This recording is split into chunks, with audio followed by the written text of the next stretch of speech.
Namaste and welcome to yet another episode of Passion Fruit. Today we have with us Aditi. She is a very young and budding, talented harp instrumental expert. She is currently pursuing her 10th grade here in the Greater Dallas community, and we are excited to have you here for getting to know more about yourself, the instrument, and the music surrounding it. Welcome. Namaste. Thank you. Yeah.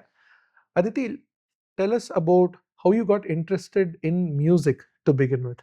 Um, since I was young, both my parents, my mom is a dancer and my dad, he Okay. plays mandolin. So they've both been playing music for me, and it's been a very prevalent part in my life Okay. since birth. But did Um, that sort of instigate you to take music as a, let's say, passion, or were you just inclined in, let's say, being associated with music as a listener? at first it was just listening, and then later on, like I started playing tunes on the piano, Okay. and then so that like drove me to like want to learn the piano. Okay. And that's how I started playing. And was Yeah. that mostly, let's say, film songs, pop songs Film to begin songs. with? Yeah, Okay. just the melodies and Okay. whatever I Indian could movie grasp. songs, Western movie songs, pop songs? Mostly Indian, Indian. but whenever I could do Western, I tried. Okay. So did you have a, let's say, sort of a self-learned technique to begin with on the piano, where you just enjoyed and you tried around a few notes and you saw, okay, what should I do to get the melody right? Or did you start learning with the teacher right away? No, first it was all just by myself, like Okay. on a keyboard. Okay. Yeah. And did you play around with some of the knobs in the keyboard trying to Yes. create different sounds? Yeah. Okay. Was there anything that you can remember you were really intrigued by, or you felt as a funny sort of a MIDI sound that the keyboard generated? Mm, s- saxophone for some reason. Saxophone, right? And You then liked it, or was that not a yeah, hit, it like was like humorous? yeah, it was humorous, and Okay. harp was also on the keyboard. Oh, was it? Yeah, so Okay. it was fun to hear that. Okay. Okay. And then when did it solidify for you to, let's say, see music more as an interest rather than just, let's say, a casual hobby? I think first when I started lessons, I was still very young, so I didn't see. I thought it was just another thing to practice, but then Okay. as I went on learning piano with the teacher, it became more interesting, and I wanted to like refine my technique and Okay. learn it And were you learning predominantly at home to begin with, or was this home and school? at home. At home. Yeah. Okay. And then did you take it more into the school? When do you guys start to learn music in the school? Um, in elementary school, you have a music class in the Oh, day, okay. Okay. but then in middle school is when you actually like take up an instrument and start learning Got it. in the school with like a Okay. band or orchestra or something. Okay. So you had to register yourself, or do you audition and show them that you're capable to be a part of that? Or is it just like a class, as long as there are slots, you sign up and that's fine? For most instruments, it's as long as there are slots, you can just go and sign up, and it's first come first serve. But Okay. for harp, most schools will take auditions because they only have 3 per school. So Okay. Let's come to that. yeah. So what caught your interest with the harp? Uh, it's actually a funny story where we were just at the instrument. There's an instrument selection night that you Okay. go to, and you can like look at all the instruments and try them out. And the harp had the shortest line, so we went and Oh, stood okay. in the line.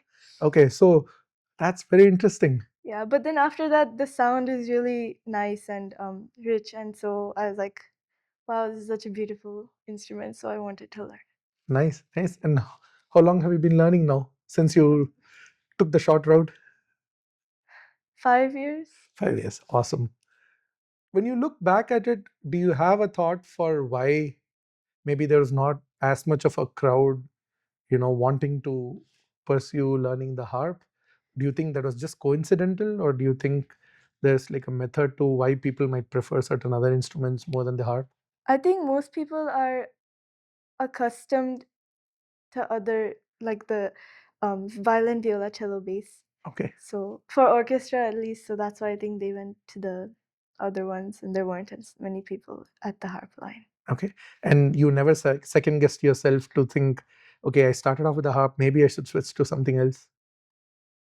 I don't think so, but as I think in the beginning of sixth grade, which is when I started, like the first few months, I didn't have as much interest as I did in the piano at the time. Okay. So I was a little doubtful, but after that, I loved playing the harp. Nice, nice.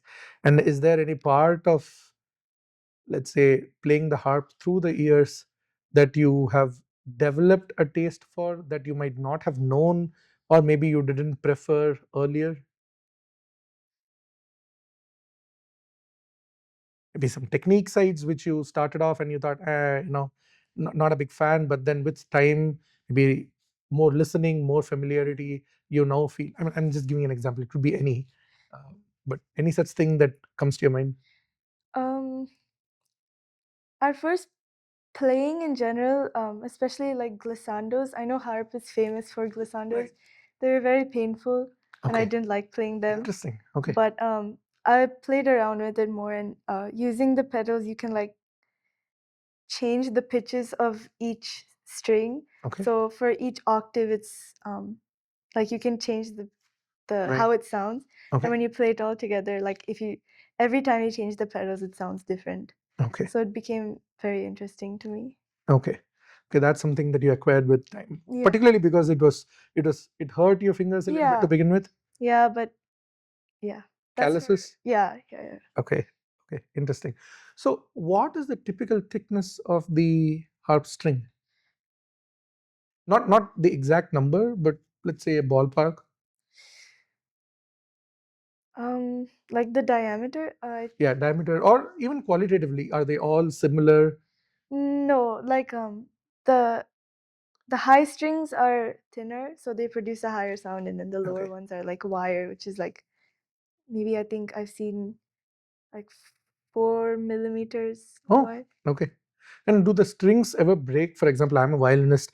I know that occasionally that does happen, Yeah, right? The strings do rip apart. Not that you want that happen, but it does happen. it happens. Okay.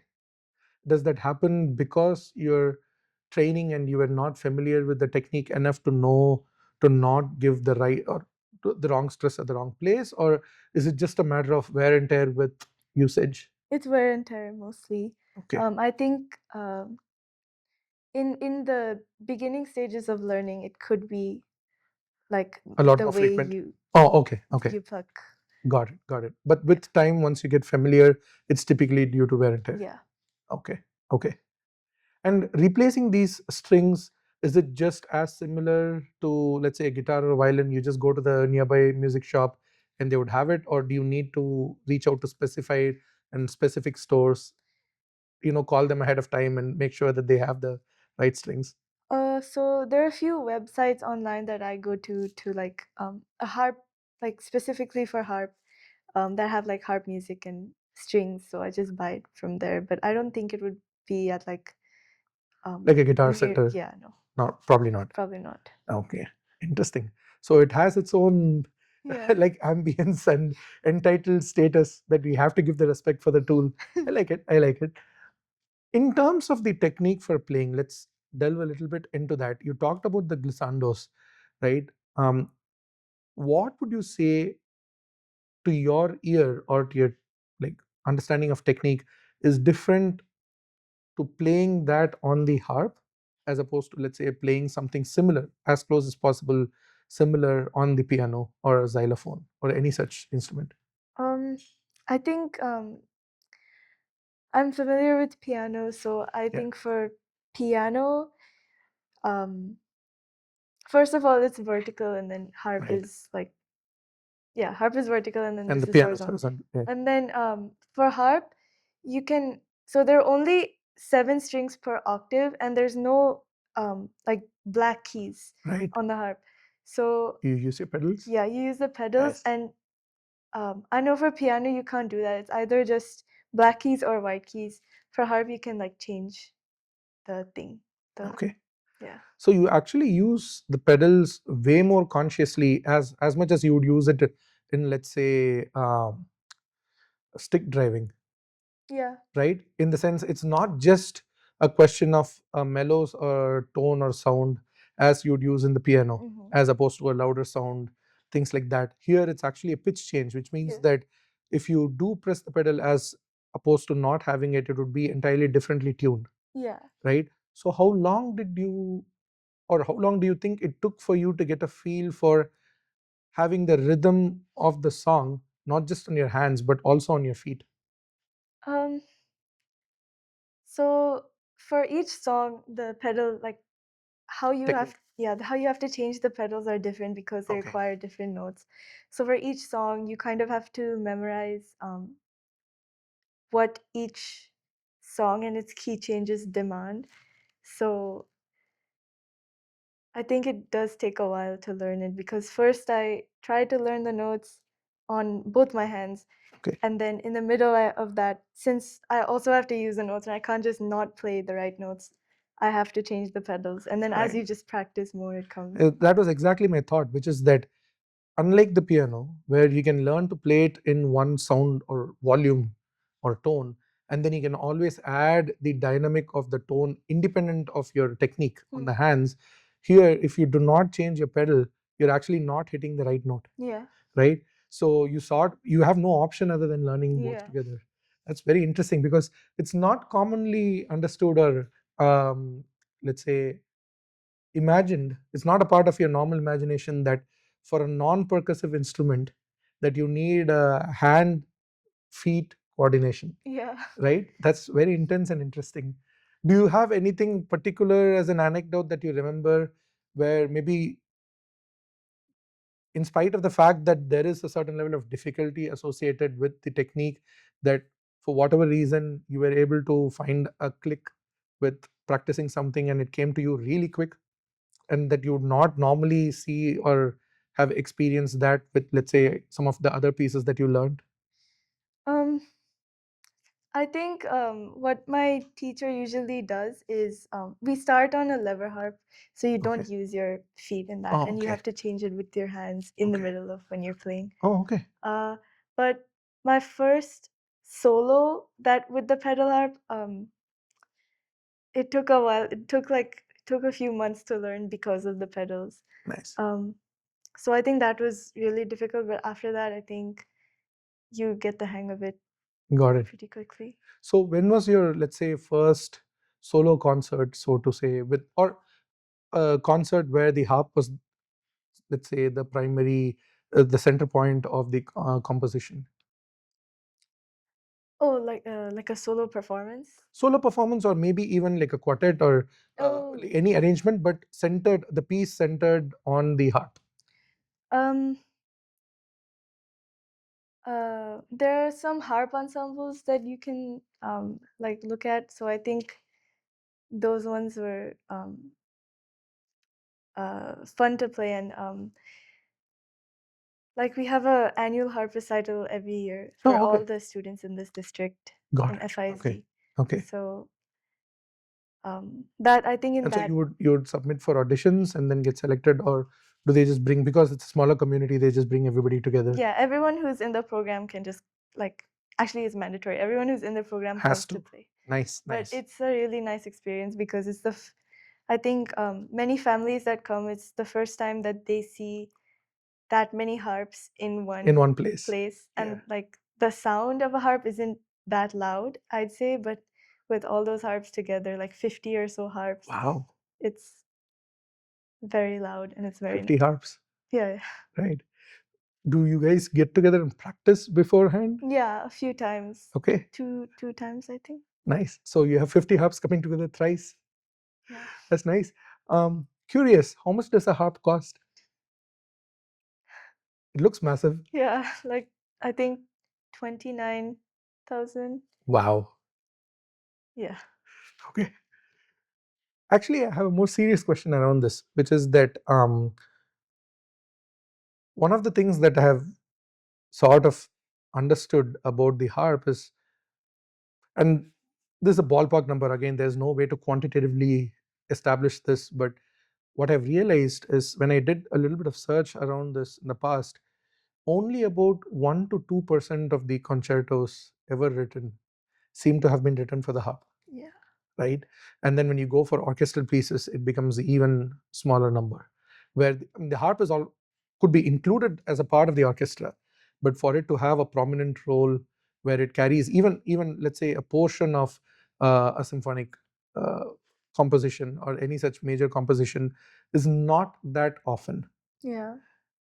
Do you have any thoughts why that might be? Um, I think composers from the period that I think harp music and orchestral music, like Baroque, the Right. Baroque period, classical period, and Romantic period, there are lots of harpists that write for the harp, but I don't think orchestral composers are too familiar with the harp. Okay. So that might be why. Um, yeah. Okay. So you think it is more of an issue with familiarity of the instrument rather than, let's say, availability, or just as you suggest, there were probably harp experts present, harpists present, just that the composers did not have the, let's say, ability to imagine pieces that were including them more frequently in a prominent space. Yeah, I think so. Okay.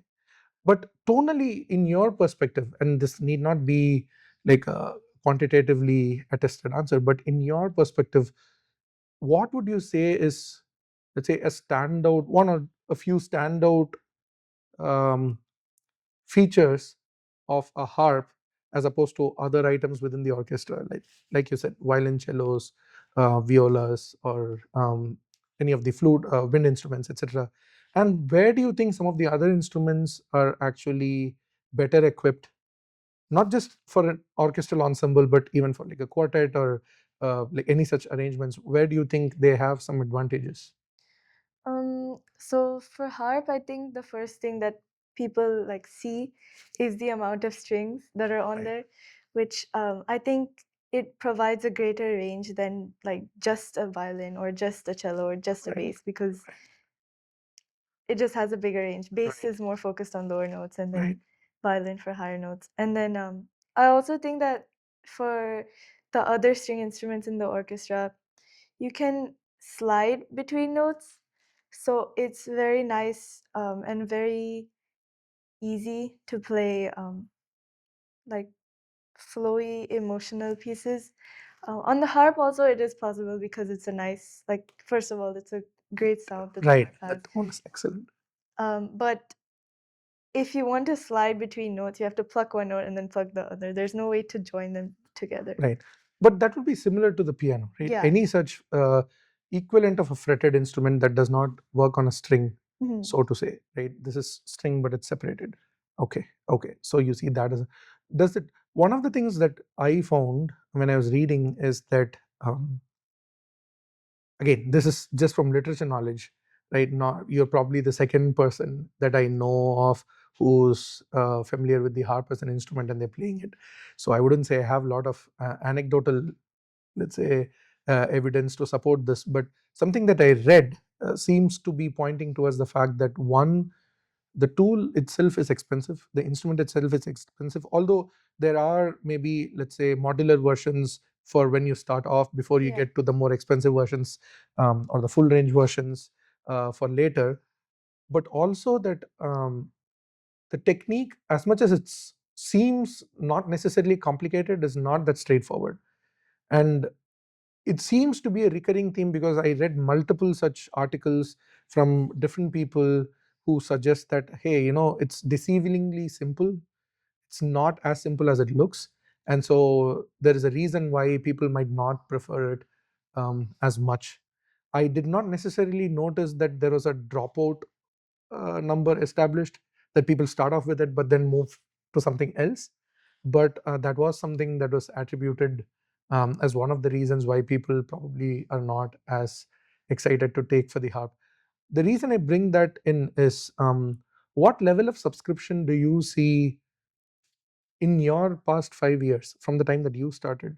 Do you see that there are more people interested in learning the harp as students? There is more, let's say, events centered around the harp? Or do you see that, it's been where it is, not really high, but at the same time not necessarily too low, but it's like okay? reasonable enough for the harp? What's your opinion on that? What do you observe? I think it is okay. Okay. Um, from what I've seen, there has been a little bit of increased interest because I know kids who have older siblings, like the harp program started like not 20 years ago, Oh, okay. so pretty recently Okay. in our district. And lots of people have older siblings that have graduated and have graduated as harpists, so they're inspired to start in middle school. Okay. I think that's why there's a little bit of increased interest, but other than that, I don't see any um, interest too Okay. much. What do you think might be able to spur some additional interest? Do you have any, let's say, thoughts that you think can create more interest amongst youngsters to take up the instrument? Maybe not necessarily as, you know, the sole focus or like their expertise on a single instrument, but at least to try it out when they start amongst multiple other things that they may do in their lives. Like, many people do multiple extracurricular activities, Mm. right? So I might try a bunch of things and I might also try the harp to begin with. And then maybe if I really like it, then I go on to pursue it with more rigor, right? Do you have any thoughts for what could engage or encourage them to do that? Um, I think just going outside and playing somewhere Okay. could help. Because even if those kids don't see, maybe someone they know sees and can recommend it to them, or yeah, some I know a few people have gone to retirement homes and played Oh, nice. um, Okay. for their volunteer hours, but it helps spark interest in kids um, and other people. Okay. And as far as concerts or competitions go, I know you mentioned about the annual Frisco Mhm. school district thing, but are there others that you go to, others that are available for people if they're interested?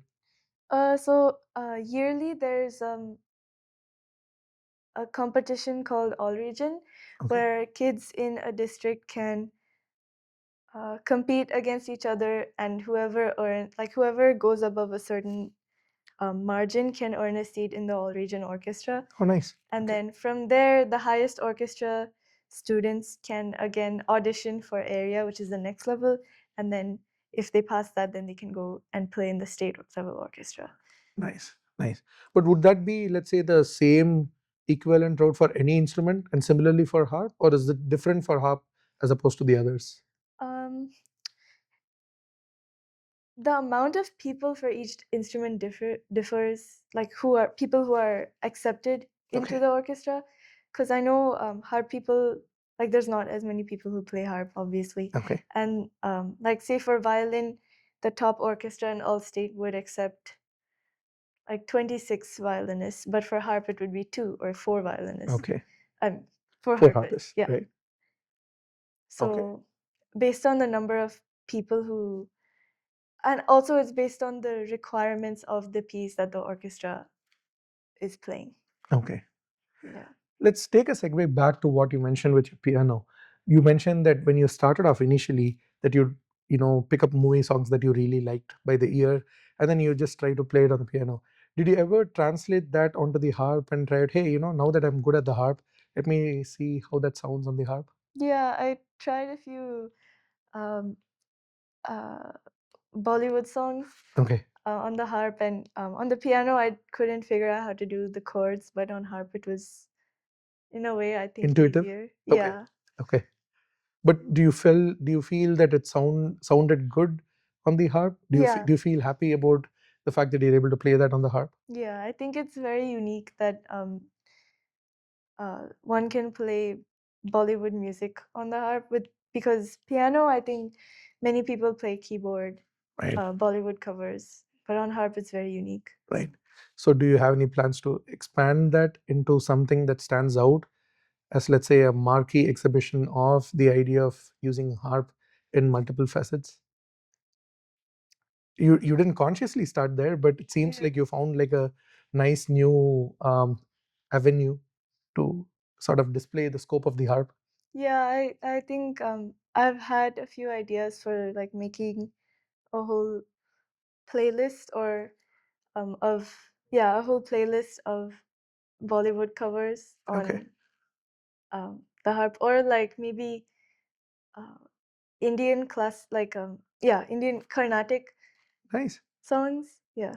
Okay, just curious. Have you meddled with recording on a digital platform like home studio? Just plug in with a computer, play your keyboard, piano, or your harp, and then just record it into a digital platform, and then see how you can edit it and then post it onto YouTube or things like that. I haven't personally done it, but just once with that with the collaboration with the mandolin Rajesh and Selva Ganesh sir. Okay, Um, yeah. elaborate about that. That's a curious collaboration. Uh, How did that come to play?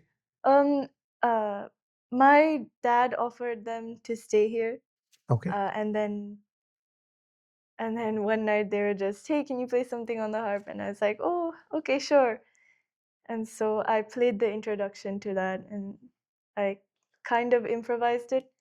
Uh, and then they asked me to play the chorus or the background, and it became a video that we made.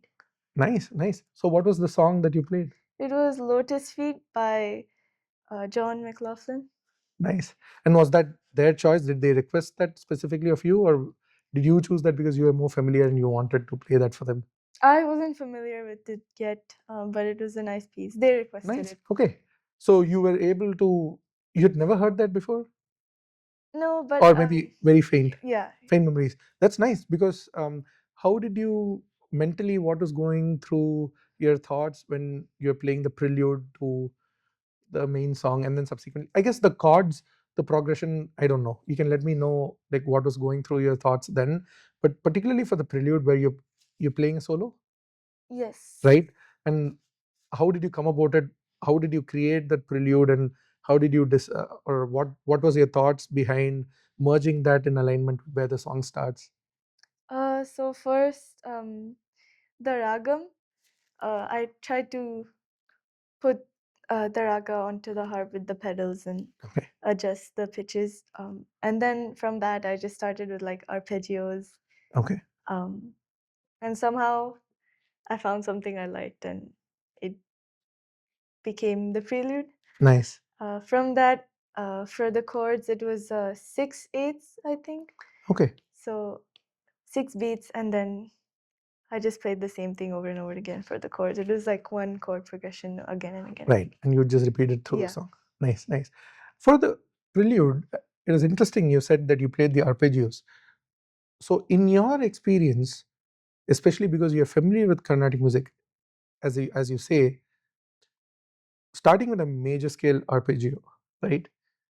How would you transpose that to different ragas? Do you think that there are some preconditions that okay, it has to have all these notes for me to be able to play an arpeggio, or is it possible that it does not matter how many notes the raga has in the scale? That is, whether it's pentatonic or it has 6 notes or 7 notes, it does not matter. You would still be able to identify a sequence of arpeggio that you can play within the scope of that raga for the notes that align with the raga. So for each raga, I know that like for pentatonic scale, there's 5. I try to just stay within those 5 Okay, on the harp. nice. Um, I do think that if I go outside that, it won't sound like quite the same raga. Right. But yeah, I try to stay within the same number of notes and Okay. which notes that I play. So then when you do something like that, do you still keep the chords within the raga notes as well? Or do you say, okay, I can take some flexibility around the chords? I tried it a little bit of flexibility. Okay. Um, yeah, if there's like I know in Arohanam there can be one ma, and Right. then in Avarohanam there's Right. another ma. Right. So it's kind of tricky with that. But I try to just look at the melody line and see if it's ascending or descending, and based on that I decide which type of ma Okay. it the chords can use. Right. So Right. Nice. And you generally, as maybe with the songs that you're really familiar with, you don't need to sit down and have a conscious effort. But let's say if you're not really familiar, would you listen to the song sufficient number of times and then just go on to the harp, and you know what are the transition points where you want to have the chord change, and then you would just go with that? Or would you sit down, make sure that you have some rough notation for yourself, not necessarily of the like beat structure and every single point, but just identifying, like what you said, okay, if there are two different notes, one in arohana, one in avarohana, what might be the right chord choices or interesting chord choices? Do you, what I'm asking is, do you improvise as you play, or do you sit down and have some, let's say, beginning ideas that you formulate and then go on, and then play around and improvise from there? So first, if I'm interested in playing a song on the harp, I listen to it lots and lots of times Okay. so that I'm familiar with it. And then I sit down at the harp Okay. and I try to figure out the melody. Okay. After the melody, then chords are the only difficult thing where I have to like write down each chord. So while I'm sitting at the harp, I can make the notations so that I have it for next time. Got it. And do you ever see yourself putting together, let's say, compilation of all these efforts into, uh, uh, let's say, a full-fledged program for audience to come and participate? I know you mentioned just a few minutes back that you're probably tempted to think about compiling all these songs into a recording, right? But do you intend to perform live? I'm pretty sure people would be excited to see, how that sounds. And there's always a sense of relatability that comes with like familiar Carnatic songs or movie songs, and then people sit down and just enjoy like an evening of music I with do. Aditi. I'm not sure about performing them live. I know I've done one performance of Bollywood live. Oh, nice. Okay. When was this? I think 2021 or 2022. Okay. Yeah, Was that consciously for an audience or just like a home? It was it's a program called Tare Zami Par, and I Okay. played Churaliya Nice. on the harp. Nice. It was fun.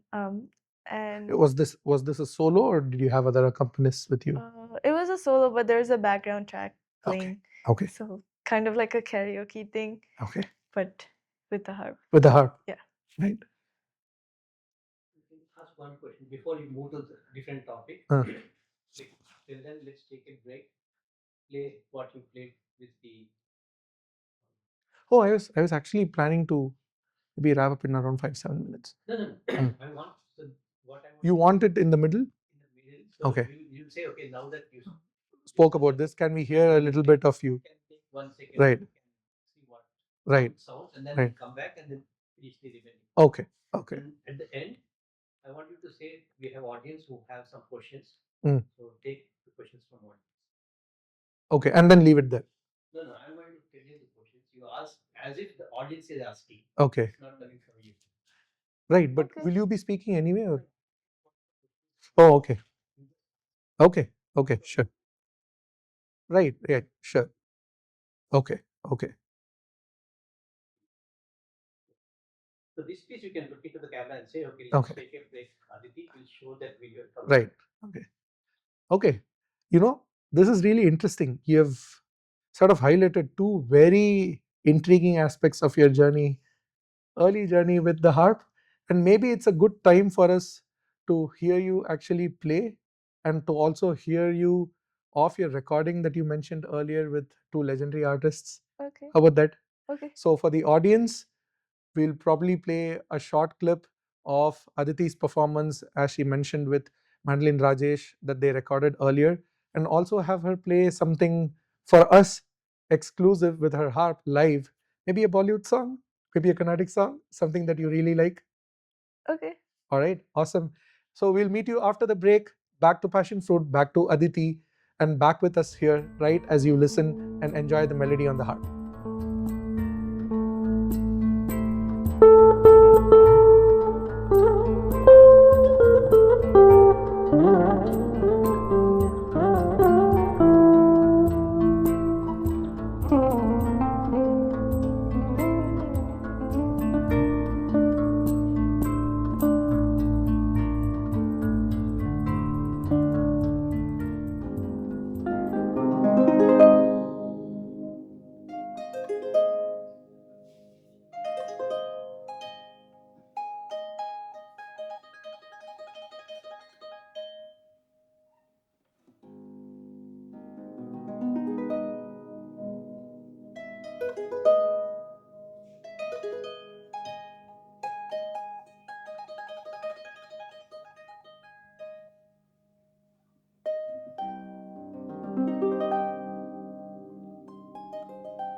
That was awesome.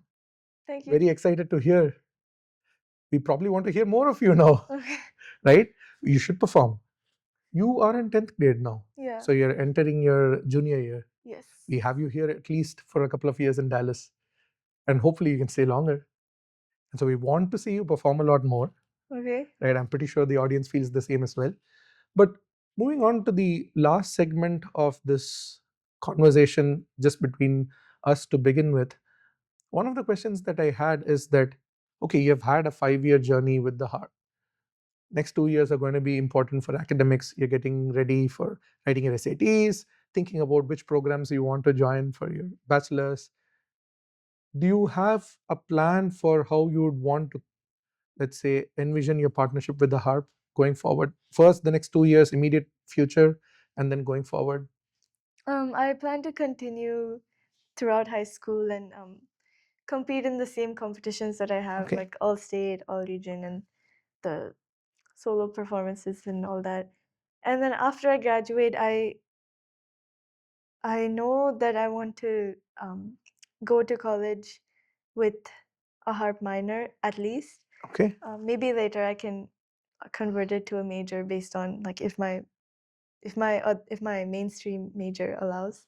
Okay. Um, And do you know, or do you already have thoughts on schools that excite you?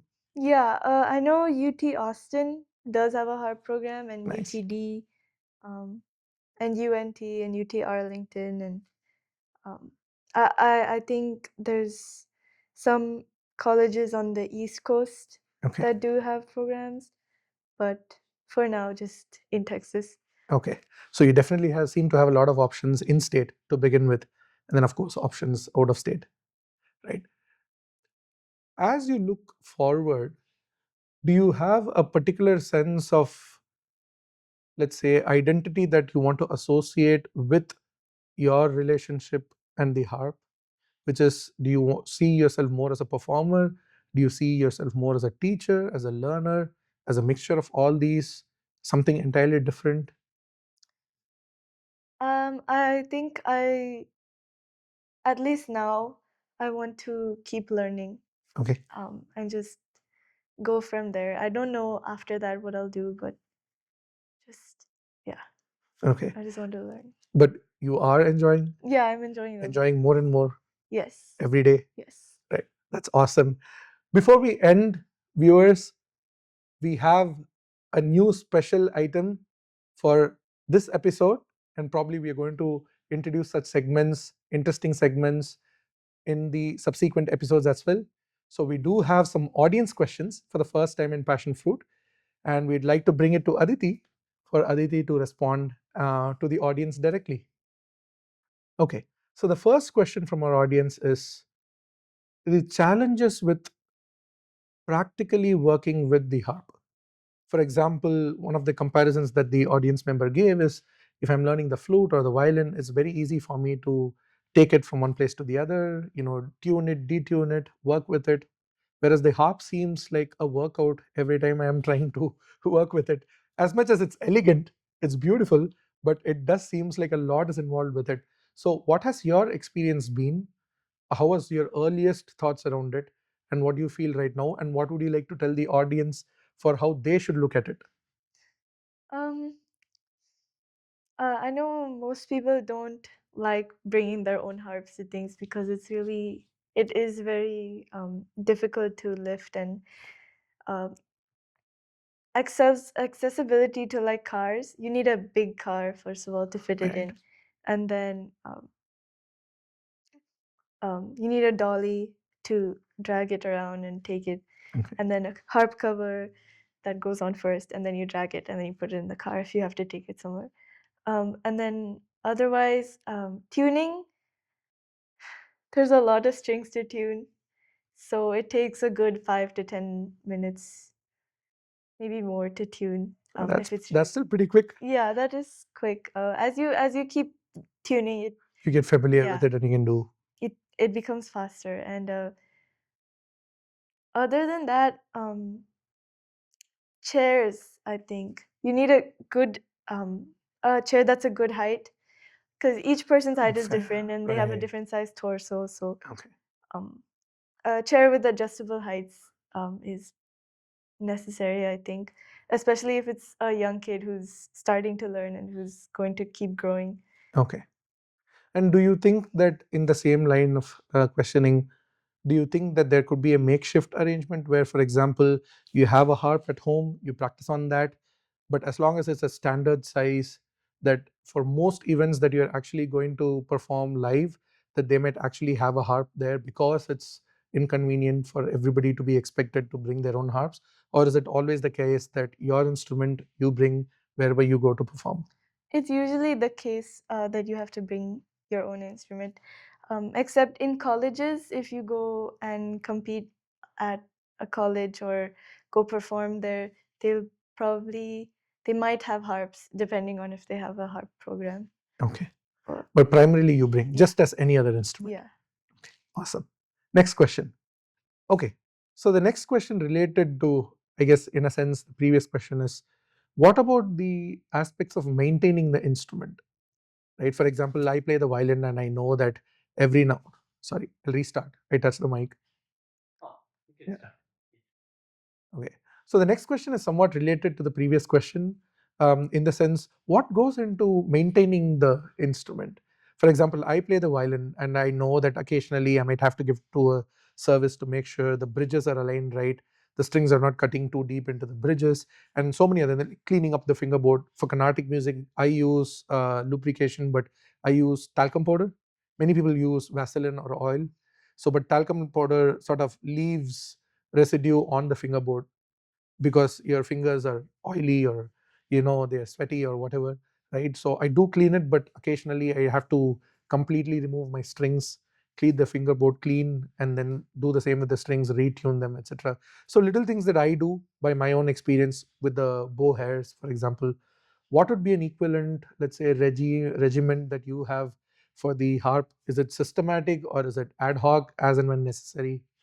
Um, Usually, when I feel it's necessary to clean like the strings, because as you meant, like I do use Vaseline Okay. for a good tone.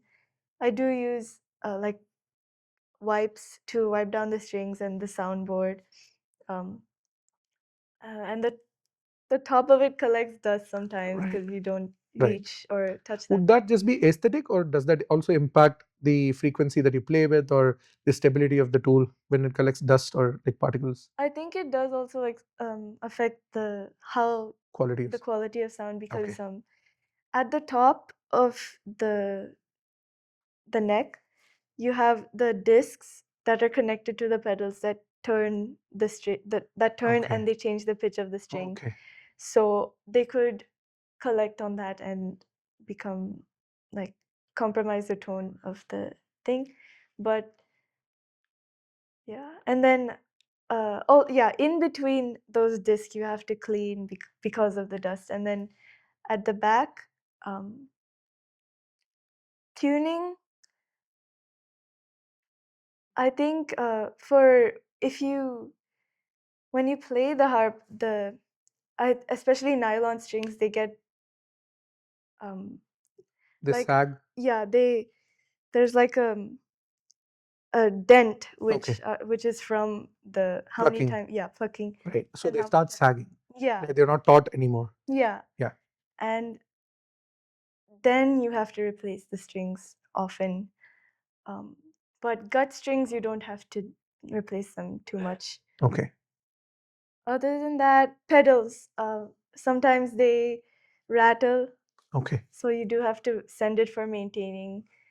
Um, Is it just as simple as what we do in India, which is apply some lubrication oil and then it doesn't squeak, or is it a little bit more nuanced? you need like screwdrivers, and Okay. you have to like dissect. You have to take out the whole string, and then you have to like kind of fix it. Okay. And what about when you use the pedals repeatedly to shift scales, right, or shift pitch by like one note or whatever, and then does that also create additional tension on the string that you then relax back and forth, which causes the strings to sag or not? Is it more just with the plucking than with the pedals? I think it's more the plucking because That's more frequent. it's more frequent, and actually I do think pedals are also pretty frequent. Because once you put a pedal down, it stays there.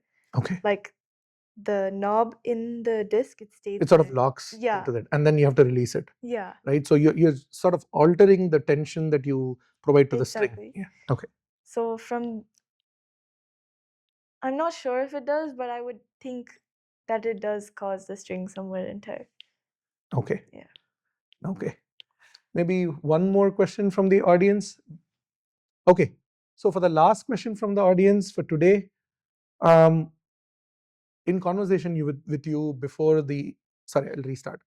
Okay, and the last question for today's event interview with Aditi, actually in conversation with you just before the actual interview started, we were discussing about how a lot of the times when the city funding or the town funding or the state funding is at a low, right? In terms of the music side or art side of things, one of the instruments that gets the chopping axe in terms of funding to support that art form is the harp, right? um, in every field, I guess there is always those low-lying fruits that are easy to cut off funding from, and then when things are going well, you bring it back in, right? But it's not one of those topics or subjects or items that always remain as a focus for the city or the town, the school, right? Irrespective of what the financial situation is. Do you have any understanding for why the harp is on the receiving end? I know you're just a high school student, but just your experience for why that might be, and two, maybe in your own thoughts what you could do, similar to maybe some of the earlier discussion we had, but just to promote and demonstrate the value of harp to be more important in a way that the city or the school council or whoever is in charge recognize that they might want to think twice before deciding they want to chop off some funding for the harp. So I think for the first part, that's Why is harp the first thing that they go to, or one of the first things they okay. go to? First of all, money. It's very, very expensive, and Okay. even strings, like buying a whole set from the lowest string to the highest string, it costs, I think, over $150. Okay. And then each school has to have two of them because there's two harps for each school, and it's a lot of money. I also think that other districts, I think Frisco is the district with the most prevalent and the biggest harp community. Okay. And I think if other districts don't have harp, then there's a good reason that we can also cut out the harp program. But I don't think that's the way we should think of it. I think that since Frisco ISD is so like we have so many good harpists that make it to the state level every year, it's something that is unique to us and we shouldn't be cutting it out. And for the second one, which is how we can like promote the harp. Yeah. A lot of people, since in Frisco ISD they are shutting down the harp program. A lot of people are they? Yeah. Okay, is that when does that come to effect? So incoming sixth graders don't have the opportunity to play, Okay, but everyone like who has until then yeah, they'll but still have, they'll graduate as but harp. not, I mean, for people that are incoming into sixth grade starting next fall, Yeah. right, they'll not be able to pursue that. Yeah, which is sad because, as I said, a lot of younger siblings of harpists have already started lessons to get an upper hand, like how people do with violin. And suddenly it's getting cut, so they won't have that opportunity. So people, in general, we just go play outside wherever we can, like retirement homes. And I know there's a petition going around. And also, a lot of us are inviting as many people as we can to the harp recital this year. So I think those are good ways you can spread awareness about it and allow for a change. Yeah. Is there a financial support, for example, that the families where the kids are learning or adults are learning and have expertise in harps can provide to keep it sustained? Is it purely a question of finance in any way that restricts it, and is it possible to support it financially in an alternative way? Like, could we go to the city council or the school council and say, hey, look, these are 100 families and they're ready to pitch in like whatever amount, and if that meets what you annually allocate as a budget for this art form to be continued in school, then would you still consider doing that? I know this might not be a conversation that you've had, but I'm just curious if you've heard any tidbits around what the reasons are, and if there can be any outside chance to somehow convince or cajole the institution or establishment to reconsider. There was a board meeting a few weeks ago at the FISD administration building. A lot of us went and we made that same argument that we can all pitch in some money to help sustain the program. And we haven't heard back from them, but I think it's a great idea. Okay, especially because as you mentioned, if other districts do not have an active program, I would almost say that is a very strong reason to not back out of the HARP program from here, right? It's one thing that there is some, of course, associated difficulties that the upper management might see, but it's also another thing that you promote arts for the sake of arts, right? Art has very unique value other than professional education. Professional education can change with time, right, with needs, and it does not need to support one form if it is not actively engaged in the community in any form. But art is entirely different, right? So I wish you get to perform a lot more, like we heard you earlier, live and both in the video recording. And I wish this instigates a lot of other people in the community who are like-minded, who like to see different forms of arts being supported, active, thriving. Eventually, we are all humans because we emote, we are able to understand and relate to emotions. So it absolutely makes sense that to whatever extent that we can, that we keep all these arts alive. And artists such as Aditi, who passionately and happily by her own take chose such an instrument, is excited for it. And I genuinely believe that that should continue. And I hope and pray that for her good thoughts, as well as for all the other people who are interested in taking harp, that there is a reconsideration in a way that is not too taxing on the institutions, but also very encouraging and supportive of the art that does continue. Thank you very much, Aditi. That was a very enlightening conversation. I have a lot more questions, and I do know that we have a few more questions from the audience, but maybe we should have a part 2 where you have a live recital and we have a question and answer session right after the recital. How about that? Okay. Awesome. Thanks a lot. Namaste. Until yet another episode with Passion Fruit.